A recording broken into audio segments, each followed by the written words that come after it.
Hi again, everyone. I'm Ollie Matthews. This is Refuge from Narcissism, and this refugee video is a sponsored video sponsored by Lori for Arabella. And here's Arabella's story. Hi, Ollie. Thank you so much for all you do. I will need a sponsor, but will donate when I can as soon as I can.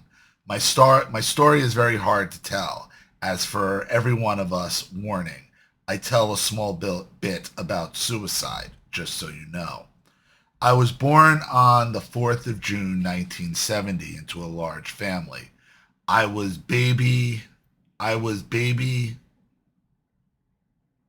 nine. Oh, yes, okay. I was baby not number nine. She would have one after me, 10.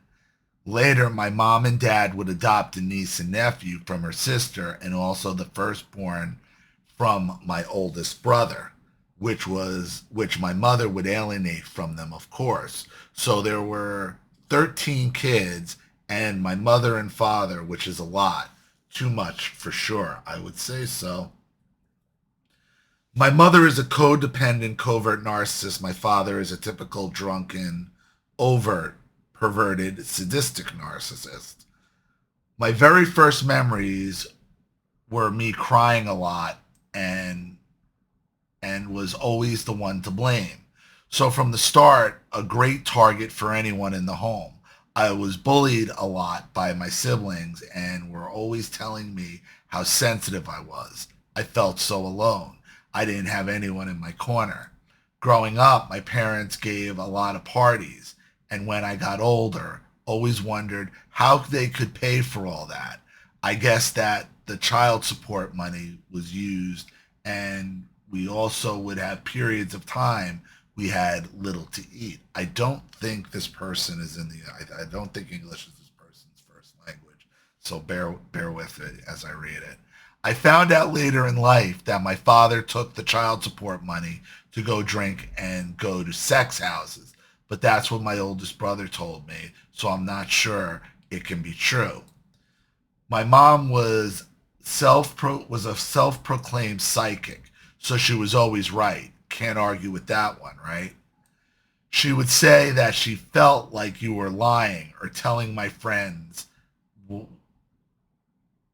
She said that she felt like you were lying or was telling me my friends I chose were awful and so on.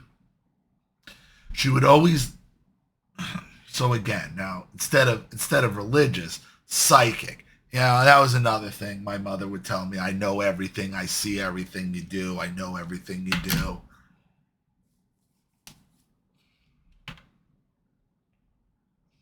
It's just one of those things again that they make themselves appear godlike, omniscient in all things in life.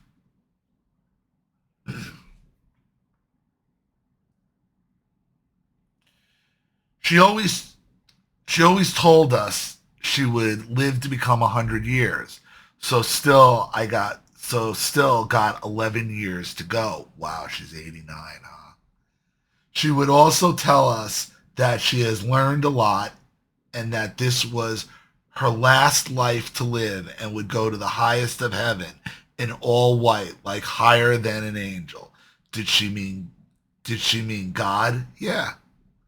She's virtuous. She knows everything. Everything she does is godlike. So therefore, you need to listen. I remember my mom would cry a lot when my father had abused and left her alone again. We were we little ones were sleeping closest to her bedroom and would hear everything that went on in their room. So we went to see what was going on and she began to cry even harder. I can't remember ever one of the older kids to help, by the way. They probably did when they were small, but when I went in her room as she was crying harder and harder, she needed my brother Frank, later the son husband.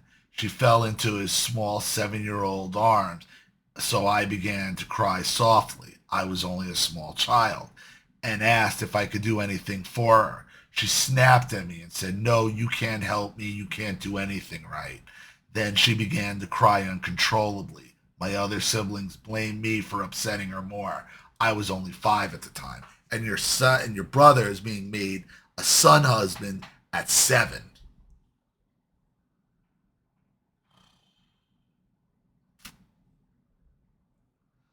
My father used to drink a lot, and my mom would take care of him as he stumbled up the stairs, pulling down his pants to show us what he got. My mom was shameful of his behavior, and we couldn't talk about it, not to anyone. Degenerates.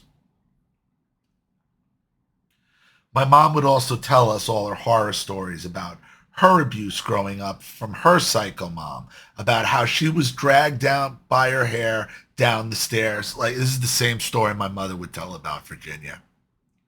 And they, you know what? In a way, I really believe the baby boomer a lot of times are happy they were abused, because then they could turn around and then use it as an excuse to abuse their children. See, the baby boomer wanted that power. They know it was fucked up, but they wanted the power. That's my real issue with my mother. Above all, above her 2 sisters, Barbara a little bit, but definitely above Ginny. Okay, they knew my grandmother was fucked up. They knew Virginia was fucked up, that she was abusive and she was a pervert and a degenerate and an absolute fucking monster, controlling everybody, ruining everybody, controlling everything she had and everybody around her. Her other 2 sisters hated it. She hated it, but she wanted the power. She wanted the fucking power. She liked the power it gave her. And that's the thing. A lot of them are actually, I think, thankful that they had the parents they did. Because then they could turn around and say how much better you have it, as they're fucking kicking your ass across the goddamn street. My mother used to drag me down the stairs just to make me grow my hair. That was the same story my mother would give. So she can drag me back down the stairs, and she'd tell me to run and drag me back down the stairs again, like it was a game.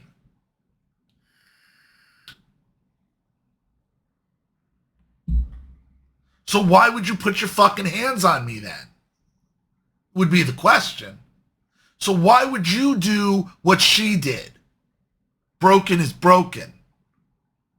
Oh, well, it wasn't as bad. Bullshit. You knew it was bad, and you know it's fucking wrong. Otherwise, you wouldn't have to try to fucking validate why you're doing what you're doing. Trying to justify why you're doing what you're doing. Oh, it's not as bad, so you're really not abused. Yeah, fuck you, yes I am. Worse, because you actually knew better.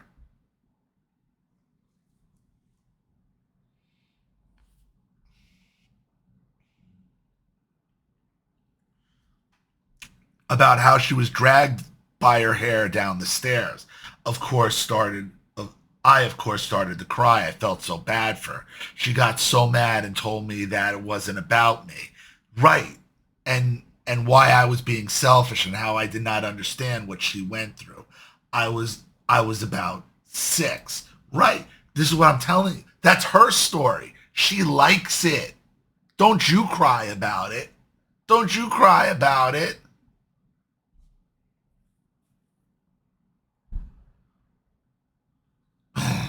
My mom was so difficult to deal with, but told us and everyone how good of a person she is and how well she is helping hundreds of people with her psychic abilities. Oh my God. Later on, not only my brother Frank, but also my sister Wilma would commit suicide only 3 years apart from each other. This was in 1997. My brother and my sister in the year 2. This was 1997, my brother and my sister in the year 2000. I was back in school and this was my graduation year. Needless to say, it was so very hard to go through all that a second time. Also was a single mother with 2 daughters at the time. I got my diploma at 28, but this last diploma I didn't get and would drop out, got depressed. I went no contact 4 times, and am now 3.5 years into the fourth time. They're trying to contact me via my adult children, sending old nostalgic pictures and telling them that my mom is dying. She's 89 years old now, so it can be true. But I really have no interest in never being in contact ever again. You need to. I'd be like, what do you want? You need some coffin recommendations. You need a good funeral home. What? Crematory. What do you want from me? Can we put one on layaway? Like what? Like what do you? Death doesn't absolve any of this bullshit, and that's what the boomer wants more. They're hoping death. Baby boomer thinks death absolves everything, and it doesn't.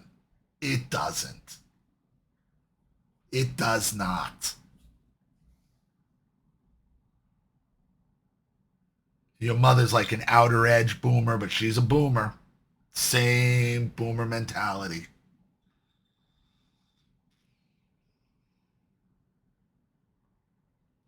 And my children know that they can choose what kind of contact they want, but they have no interest in any contact at all. I have three daughters, all adults. I made a lot of mistakes choosing the wrong partner when I was younger and raising my daughters as well. I'm working through it with them. I think they are happy with their life, no thanks to my mistakes. I always doubt myself and everything even now at 52. This is not a good thing raising daughters by yourself. I will keep working at it. Thanks to you, Ollie, and everyone who is listening. Please don't give up. I found your channel about 3 years ago when I went no contact for the last time. And this helped me more than any therapy I ever had. Your experience, your validation is priceless. I think I think to all of us, please give my best to Charlene. I can really relate to her as well, being an artist and all. P.S. I did send two pictures. One is with my sister Wilma, with the large present in between us. The second is me and my brother Frank and our dog Neela. You can show the pictures. Much love, Arabella, the Netherlands. Okay, so yeah, I knew. I figured this wasn't your first language. Well, they're nice pictures. Cute kids. Doesn't change anything. Pictures don't change a goddamn thing. I'll make the one the profile pic. In fact, save image. There you go. That'll be the profile pic. Death doesn't absolve a lifetime of bullshit. Not death, not all these nostalgic pictures, none of it. You've been no contact for 3.5 years, going on 4 years. Do not go back because your mother died. Nothing has changed. Nothing has changed at all. And hearing that story about how she's telling about the dragging you down the stairs, it's just another narcissistic tool bag story that they all use. I was abused. I was abused. My mother used to drag me down the stairs. It's like boomer lie 101. Boomer mom lie 101. My mother dragged me down the stairs by my hair, and therefore everything that you've encountered is nothing compared to me. Now here's a couple pictures. I'm dying. Come back and feel sorry for me. Fuck that. Fuck that. You want a recommendation for a good funeral home or crematory? That's about as far as I go. And you got to stick to that. So I hope that helps. Thank you so much for your story. Thank you to Lori for sponsoring. I really appreciate it. And thank you to everybody watching. Please leave any opinions or advice in the comment section below. And again, if you want your story read on the channel, you have a topic you'd like me to cover, something you'd like me to expose, you'd like to set up a Skype phone call, have a private video made, you'd like to sponsor a video like this for someone who needs help and can't afford it, or just make a contribution to the channel in general to keep it supported, growing, and successful, because this channel survives 100% on contributions from all of you. Without you guys, all of this goes away. So if you like what you see here and you want to see more videos like this, you know what to do with either the PayPal or Zelle and email links in the description box below. Also, please like and share this video wherever you can. Subscribe to my channel if you haven't, and be sure to click the subscription bell to be notified of all my video uploads. I'm Ollie Matthews. This has been Refuge from Narcissism. Take care, everybody.